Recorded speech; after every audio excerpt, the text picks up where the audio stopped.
Hi, my name's Cecilia Puna, and welcome to this episode of Brave New Women. All around the world, there are amazing, ordinary women doing extraordinary things. Brave New Women is about giving those women a platform and a voice, and it's about changing the way that women are perceived. And it's a way of inspiring all of us to do the things that we've always wanted to do. Today, I'm so pleased to be sitting down to talk to Marea Donovan. And Marea was a senior partner in a law firm in Port Macquarie on the north coast of New South Wales in Australia for many, many years. And she's now retired. And she has had and continues to have a busy life in the church. She was the deputy chair of the New South Wales Catholic Education Commission and the chair of the Governing Council of the Catholic Theological Union in Hunters Hill in Sydney. Today, she's still a member of Catalyst for Renewal. She's the chair of the Australia-wide Spirituality in the Pub Network. She heads up the Paddington Spirituality in the Pub planning team and is an active member of her parish at St Francis Catholic Church in Paddington. She and her husband have 5 children and 18 grandchildren. So, Marea, welcome to the podcast. Thank you, Cecilia. Marea, I'd like to go way back. So you were born in Dubbo. Your parents came from Broken Hill and you grew up in Western New South Wales. And can you tell me about your parents and their influence on you? Yes, Cecilia. I remember my parents very, very fondly and very vividly. I just thought that there might be a few people who are listening today who mightn't actually know much about the geography of Australia and New South Wales. And so we have 6 states and 2 territories, and the central part of our quite massive continent is indeed desert. And in New South Wales, where I live, Broken Hill, where my parents came from, is a far western city now, and it's right out there in the desert. And so Mum and Dad lived there and were brought up there, and they lived through the Great Depression years of about 1930 to 1939, and their families never, ever had much money. Dad at first thought, we're members of the Catholic faith tradition, and Dad at first thought that his calling in life was to be a priest. And as you probably know, in the Catholic Church, priests can't get married. So after a few years in the seminary, he left before he was ordained, returned to Broken Hill, where he pursued the love of his life, my mum. They'd both known each other since their first year of school when they were about 5 years old. Dad was successful in his pursuit. You'll be pleased to know he warded off the advances of other suitors, and they were married. They both became teachers and moved to Dubbo, a western town, not as far west as Broken Hill, and that's where I was born. In fact, after a few years, Mum and Dad moved to the coast of New South Wales, where, in fact, most of my growing up happened. So was that in Port Macquarie? Around Port Macquarie. No, I met my husband on a blind date, and we, in fact, moved back to from Sydney to near where I'd spent my time. And Mum and Dad were great imaginative teachers. And I spent all of my primary school years in various country towns and in schools that they run. And it was from them that I learnt the importance of hands-on involvement of parents in education. And I thought this was common to all schools and really was the start of my work outside legal practice and home, all of which was voluntary, except for one exception later in this career of mine, and I was actually paid for a year, but that was the exception.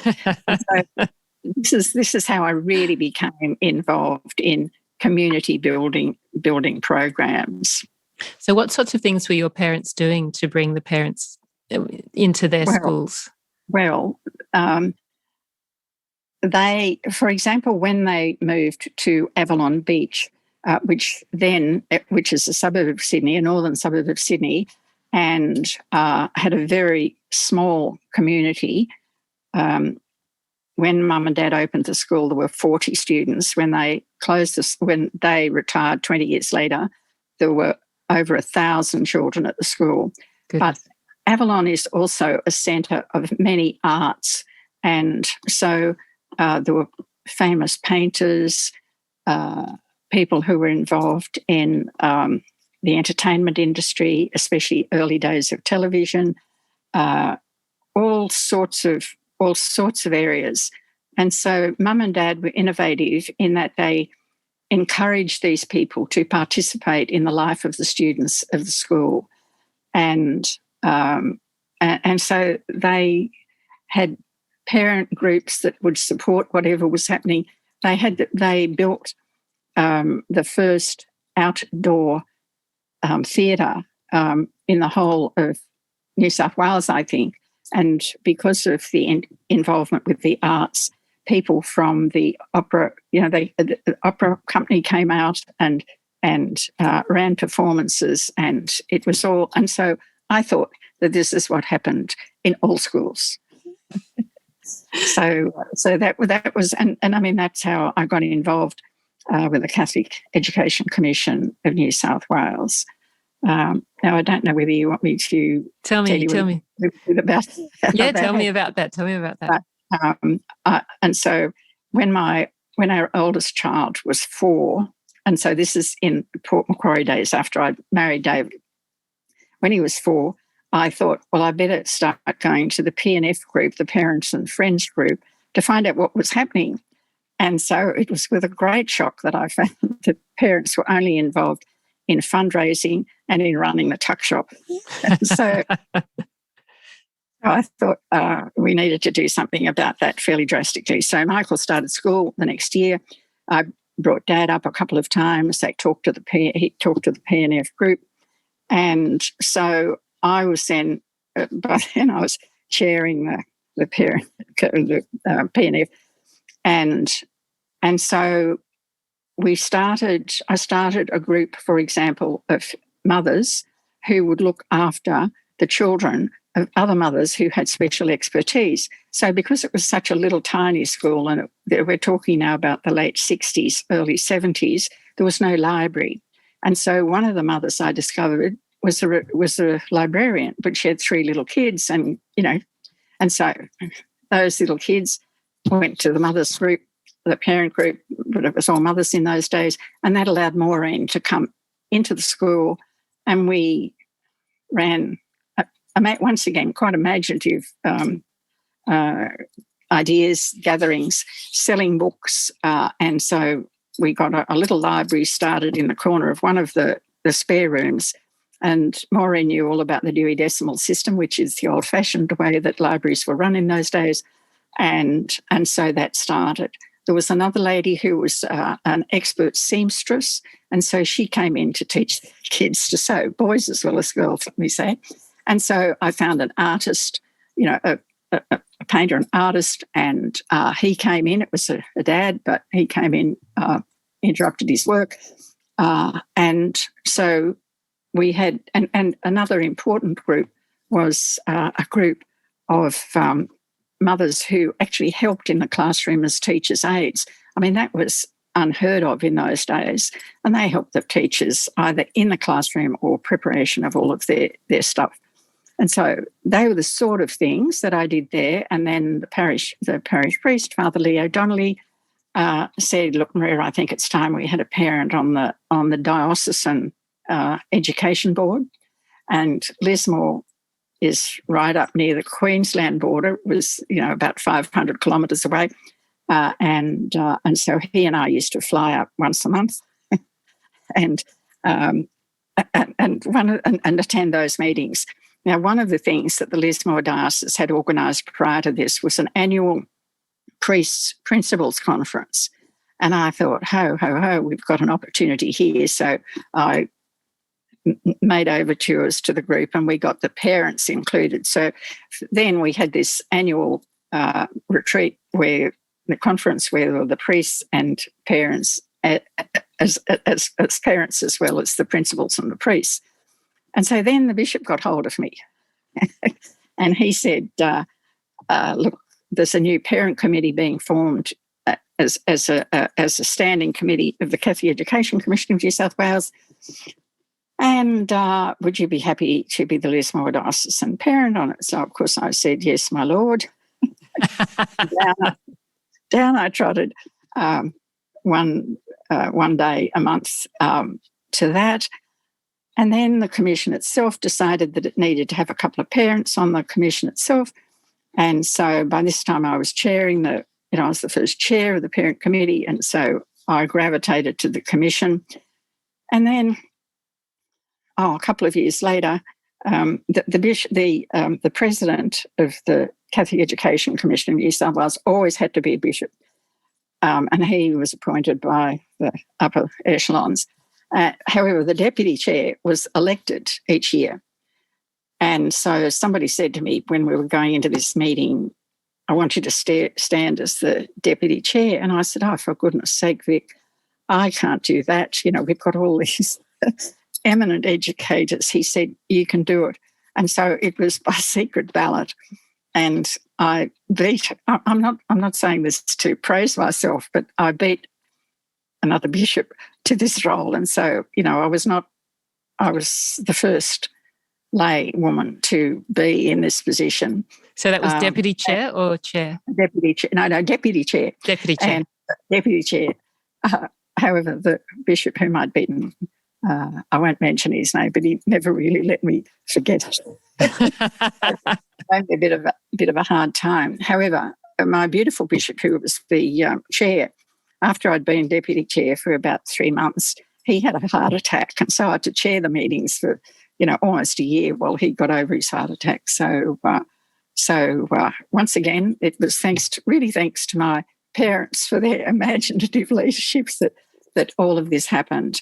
And Maria, how were you at that stage? You had how many children? 5, yes. And you were senior partner in a law firm. Yes. And you were doing all of this as well. Oh, well, yes, I was. But household help was easier in those days, in those faraway days in Port Macquarie. So, really reliable people were able to come in to allow me to flip in and out. And also although I attended the office pretty regularly, it was on a part-time basis, a couple of days a week. And I was involved, my practice, was taxation and estate administration mainly, both of which, a bit like COVID times now, you were able to work from home. And so that was the way I was able to combine all these things. And fortunately, I had a very understanding husband who was very happy for me to be as involved as I was in the community and encouraging participation by members of the wider community. So was he picking up a lot of the dealing with the children and homework and all those things? No. I still looked after the homework and all of those things. No, he used to get up at about 5:30 and get to the office by about 6 and work long hours. And we were both also involved in the legal profession, doing pro bono work for, many of the local groups. But he was very, very involved in that. But as I said, household help was easy in those days and really reliable people. And so, probably for about 5 or 6 years, I had actually somebody living in, and which helped enormously. Mm-hmm. And Marea, I wanted to hear about how you decided to do law. So you went to Sydney University. Yes, my dad was pretty keen that I do law, but I had no experience in the legal world. And in those days, those far-off days, to do arts law or a science law degree, and I did arts law, you did 2 years pure arts, and then for the third year arts, you did pure law. I mean, today it's much more hybrid in approach, but it was very segregated. at the end of your first year law, it also meant that you could graduate as with an arts degree. And if you wanted to then do something else, and that my other preference was, not preference, but my other choice in my mind was to be either a journalist or a teacher. And so in those days, of course, there weren't very many women who did law. I mean, in our year, I think we had 5 women and about 80 guys. And one of those guys, I was resident at Sancta Sophia College, and one of those guys was living in St John's College, which was right next door. And he said to me, "For goodness sake, Maria, why don't you, come down to the law school, do first year law, and you can decide whether, what you want to do after that." Well, I actually loved the law and stayed in it, but it was a 6-year course then. And I don't know whether you're interested in any negative experiences I might have had as a woman. I always felt, in the whole of my life, I've really felt blessed because I very, very rarely found any discrimination because I was a woman. However, the most marked one was when I was seeking articles. And in those days, after you'd finished first year law, for the last 3 years of your law degree, it was a 6-year arts law combined course. For the last 3 years, it was necessary, if you wanted to become a solicitor, to find somewhere to be articled. And so that meant you worked for a law firm, went to lectures at 8 and 9 in the morning and 4 and 5 in the afternoon. But during the day, you worked for a lawyer as an article clerk for a pittance. And I think I got £3 a week. I think anyway, so I lined up, and we had a friend, Judge Brennan, and he put me onto this gentleman, Mr. Kelly, who was a lawyer. And so I went in, and in those days, you wore a hat and you wore white gloves, and so I went in to have this interview, and he was polite and chatted to me for a while, and then near the end he said to me, "And now, Miss Macquarie, is it the case that I will spend 3 years teaching you how to be one of the best solicitors in the state, and then you'll get married and you won't practice the law and it'll be all a waste of time?" And I said, oh. And I was stumbling, and he said, "I'm very sorry. I can't accept you because you're a woman." My goodness. And so I went outside and promptly burst into tears after I was out of the office. However, another guy who was doing law, another friend of mine, Peter, he said to me he knew of a firm, Priddle, Gosling, Dalrymple and Silla, who had a woman article clerk before, and they were looking for a new article clerk.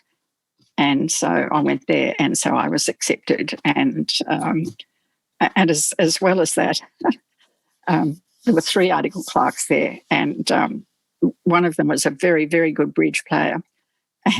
And the day I was sitting waiting for my interview, once again in the little hat and the white glove, sitting out, these 3 guys, one by one, passed me, and I saw them, and then I was accepted. And we were in a Dickensian-type room with files from floor to ceiling and one window that looked out over a lift well. And so Peter said, "Okay, well, when it's 1 o'clock, we're going to have our first lesson in bridge," because he had 4 or even 3 starters. And so we played bridge every lunchtime. And so the clock would point to 1 o'clock, and down would go the legal matters, and out would come the bridge. And so for 3 years I played bridge just about every day in the lunchtime, and of course still play. So you must have got pretty good by then. Well, I wasn't too bad. Now I'm a poor shadow of my former proficiency in playing bridge, but and so even as a woman with just we had a good social life, we 5 girls, but apart from my experience with Mr. Kelly, I've not found it a problem being a woman lawyer. So, Maria, I wanted to find out, when you were in the on the New South Wales Catholic Education Commission, what were some of the biggest challenges and what were some of the most important achievements while you were there? Well, once again, the basic reason that I was there was because of my experience at involving the wider community, emphasising the important role of parents in the whole education scene. And, there is so much lip service about this given in documents, not only in Catholic education, but in all education spheres. And so one of the major things that I headed up, with being a member of the commission itself and heading up the parent committee, was that we got involved in designing special courses for that would involve the parents and wider community. It didn't have to be a parent, you could be a member of the wider community. And so this led to some very exciting exercises, and I've got two of the programs here with me at the moment. One was called REACH, Real Education Affirms Church and Home. So that was the one that I produced while I was specifically, and so it set out strategies for different interests, like I had done in a very modest way in Port Macquarie, but expanded. And so, we got schools to trial it, and then eventually went into print, and it was widely accepted. And then because of that, I was then invited by the government to head up a group that was going to organise something. It was just at the time when technology was being introduced, and a lot of people were scared about computers, and certainly the parents. And so this was a combined activity of state parents and parents of not only Catholic schools, but all schools. And so we produced this document called Supporting Learning Through Technology, a Parent Package. And so once again, that involved, getting parents actually into the school and looking at computers and seeing what was available for students. And then the third one that I was involved in a very big way with was called the Learning Assistance Program. And that had been started off in a state secondary school in Tasmania, in South Australia, one of the states that I was talking about earlier. And somebody from the New South Wales Catholic Education Department heard about it and asked if the parent committee would like to take this on board.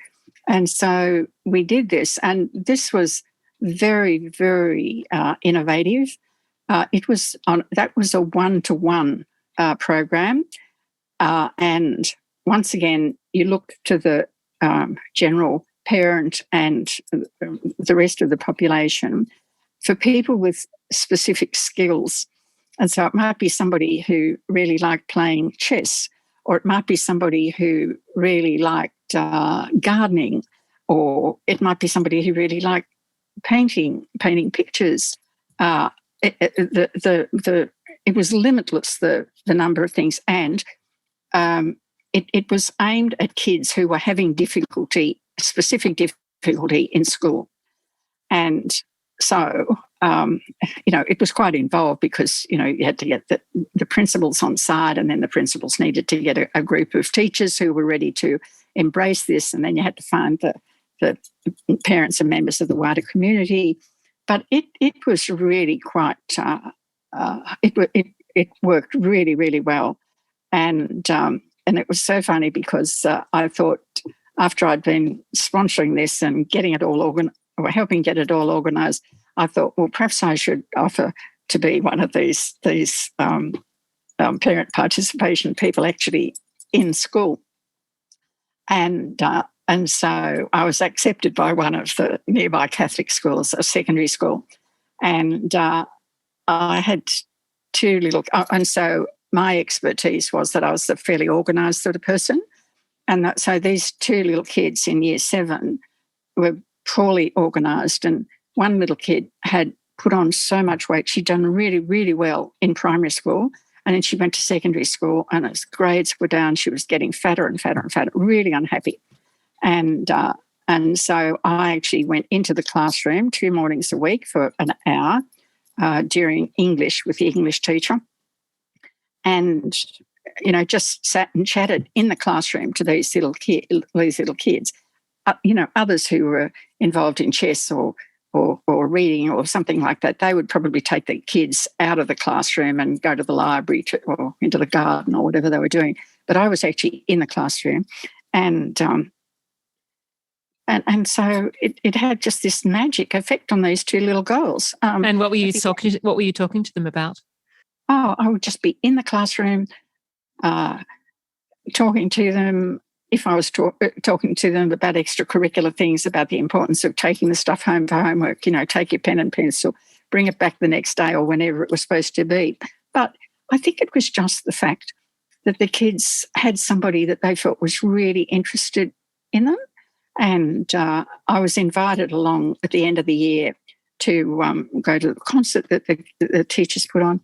And one of the mothers came up to me and with tears in her eyes, said, "Thank you very much." And, the little girl had started to lose weight. She started to have friends again. She was absolutely isolated. And it was just, I think, just a matter of presence, of being there. And, the other little kid got a bit more organised too. But all of the children in the class would like to, be noticed and as well. So that learning assistance program, that's LAP, LAP, and which is a great name. So that's so I find that story so moving, that it's just that someone is there sitting next to the little girl, and that's all she needed, just to be noticed. Exactly. Yeah, and they vied, to sitting beside. But I needed to divide up my time, so I wasn't doing anything special. I was just being there. And I'd like to ask you a little bit about the spirituality in the pub. So where did that start? Why did that start? Well, I really started to get interested in theology when I chaired the governing council of the Catholic Theological Union in Hunters Hill, and just like my experience with the learning assistance program, I was chairing this gathering and this group, and after I'd been chairing the meeting, the gathering for about a year, I thought, good heavens, I really should get and enroll in theology myself and find out a bit what's going on. So in fact, I did that, and eventually got my master's in theology. I think a certificate in ministry as well. And but the priest who was in charge was the principal of the Catholic Theological Union, and I got on really well. And about 3 or 4 years into this, we decided that we would like to do something about getting people together to discuss how we as grassroots people might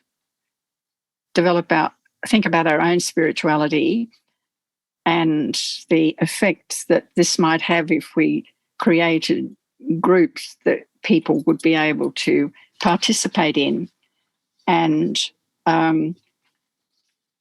so this a group was formed. It was called Catalyst for Renewal, and it was a group, just a group of Catholics who wanted to try and make a bit of a hands-on grassroots contribution to the life of the church and also the wider community. And so after we got this all organised, this group organised, we then sort of sat and looked at each other and said, well, one of our aims is to provide forums for conversation. And we'd heard about politics in the pub. And so we thought, right, well, we might organise religion in the pub and have people come and contribute. And then somebody pointed out that RIP had an unfortunate twang to it. And then, one of the people said, what about spirituality in the pub, with SIP? and so that's how that was born. And so the aim of spirituality in the pub is to really work on our own personal spiritual formation, and perhaps, with any luck, through a spirit of conversation, where this is what we're trying to do, to promote conversation. And so this is what developed, and we thought we might have been a 6-month wonder with our spirituality in the pub, but here we are 26 years later and still going strong. And now there are about 15 groups of SIP, and everybody thinks it isn't too bad an idea. And can I just say that since COVID, we've morphed into spirituality on the sofa, SOS. So we've now been online for a little while, and if anyone's interested in that, I'm very happy for you to give them my email address and I can send them details. And so I'm not sure whether we're going to air before the 2nd of June, but on the 2nd of June, I'm here having a quick look to see whether I can find the flyer. We're doing an evening on women and, their position in the church and in a patriarchal society, how they're getting on. So we've got a panel of 3 women and a moderator. And so that will be online, as well as we are now back live in we're in a club. So I can probably make sure that we do put this this to air before the 2nd of June. So. I'll send you the flyer so that you can do what you like with it. And I just want to say that people who attend, there are some who are churchgoers, but many feel that they're on the fringe of religious experience. We have people who don't believe in God. Everybody is welcome, and we've had really what are some of the most? Can you remember, say, 1 or 2 of the discussions that have really marked you? Well, I can remember one night we had Bob Carr. He was a previous Premier of New South Wales. And so that night we did faith and scepticism. And we were going to do faith and atheism, and we asked him to do that. And he said, no, he would really rather speak from the position of a skeptic. And so we did that. And that was a pretty interesting night. We get about from 50 people up who come along. We always have a man and a woman. Well, that's not quite true with our 2nd of June one. We've got 3 women, and last month, to compensate, we had 2 men. But we usually have a man and a woman, and each of them speak for a combined time of about 30 or 40 minutes. And then we have an open forum where we try to model a dinner party conversation, where people are always polite to each other and, as a group of friends. And so we then have the period of about 30 or 40 minutes of open forum where people can make comments of their own or ask questions. And the speakers are both invited to respond, or other people who are there can respond. And getting back to SOS, last year, because of COVID, this really took off. And the final night in October of last year, we had Father Michael Whelan, who was the priest I was telling you about that I'd met at the CTU, and we had Geraldine Doog, who was a very, very well-known ABC person, a broadcaster on television. And we had over 220 people who tuned in from all over the world. We had someone from France, we had someone from America, someone from Lebanon, and someone from Canada on that particular time. Now, that, of course, is an exception to the rule. We normally, have 50 or, nothing like 220. We couldn't believe it. But and that topic was a particularly Catholic topic, and it was about the synod, which is gaining worldwide attention, especially in the Catholic world, where mostly synods are just bishops, but this time, heaven help us, we're even having lay people and men and women participating. So there's a lot of interest in that, especially in the light of the terrible sexual abuse that was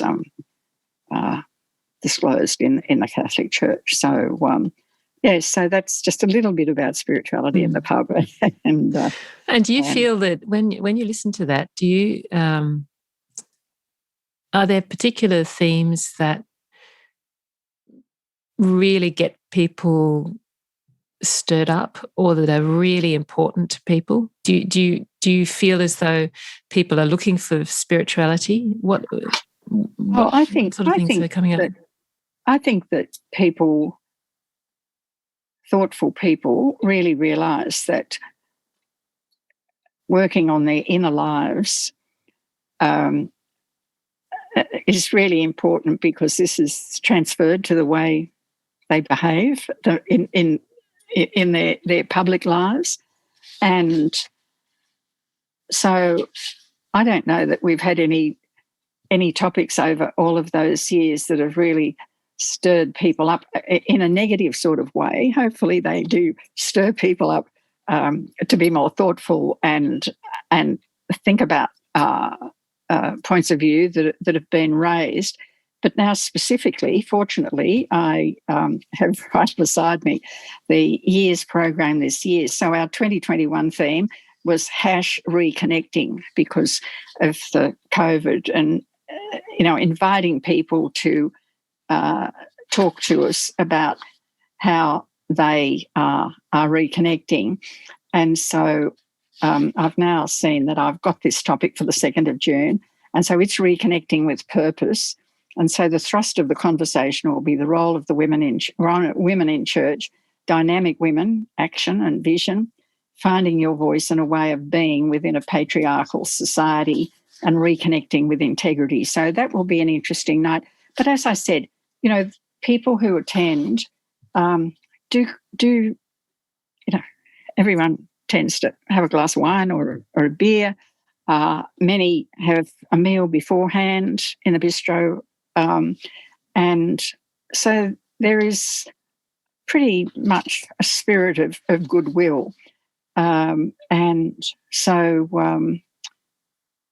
so we haven't, I don't think I can remember having a topic where anyone has got belligerent or marched out or anything. People genuinely feel they've been invited and interrupted.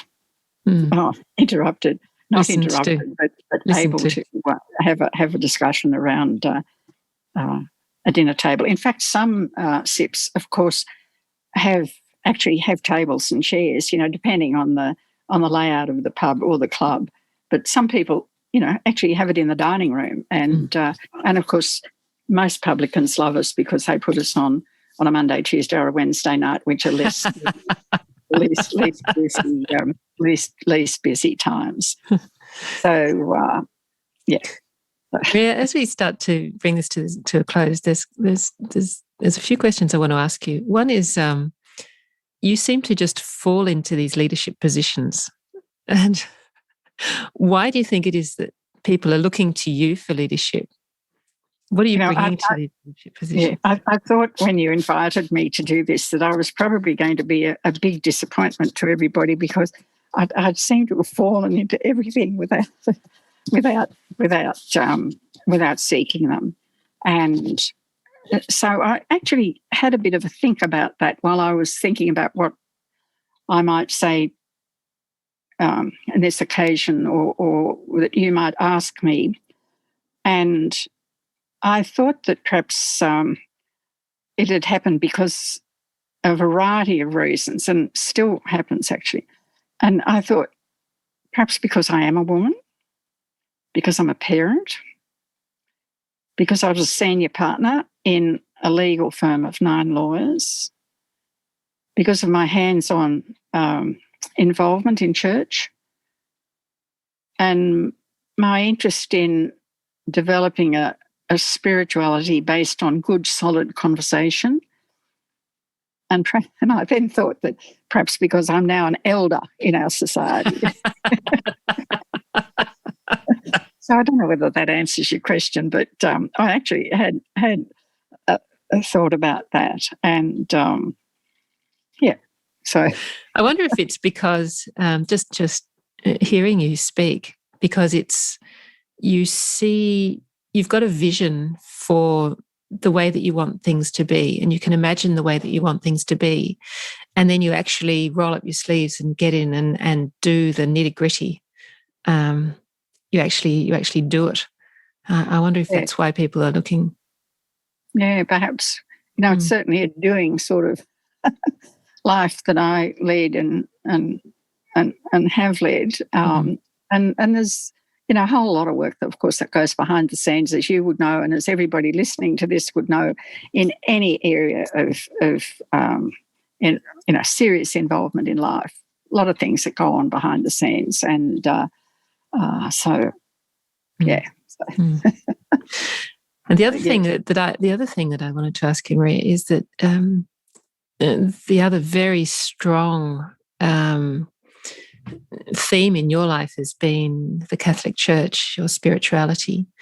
Can you just tell me a little bit about how that's been important to you? Well, I suppose despite all of the terrible things that have happened in the Catholic Church, and I'm sure continue to happen, despite that, I have remained a loyal practicing member. And I think with a matter of faith, it's the mystical dimension of it all. Perhaps all this stuff about God might be true after all. But it's really this mystical, what I'd call a mystical involvement and participation. I'm very, very much a believer in the important role of community in people's lives. And so I guess this has been important in all of my involvement, as well as in the Catholic Church. And I think I've spoken a little bit about spirituality and how important I think that is in relating to our public lives. I think it's one thing to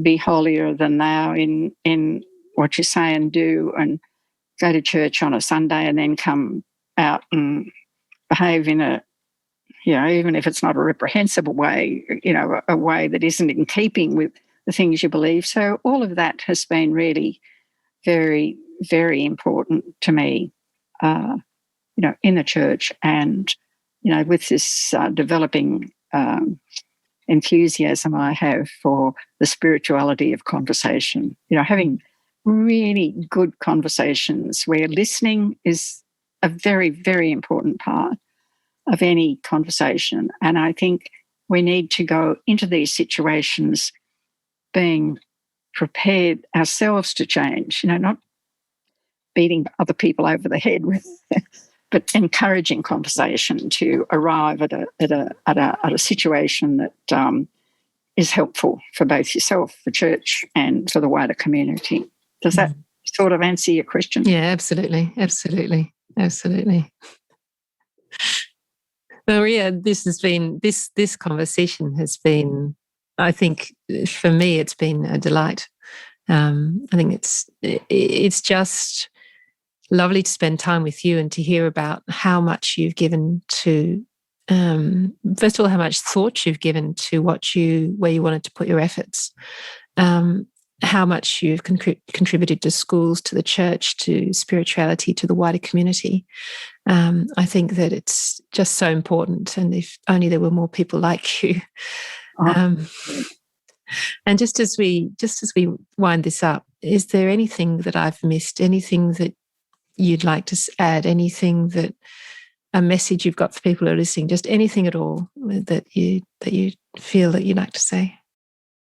Well, I think that if I can encourage people to have a bit of a think and reflect about the importance of conversation in our lives, and hopefully you've been very kind in saying that this has been interesting, but hopefully, what you're doing, you're really exemplifying the importance of conversation. And you mightn't have ever thought about it in relation to spiritual development, but there is an enormous amount of gain, I think, and in really dipping into the enormous benefits of good conversation.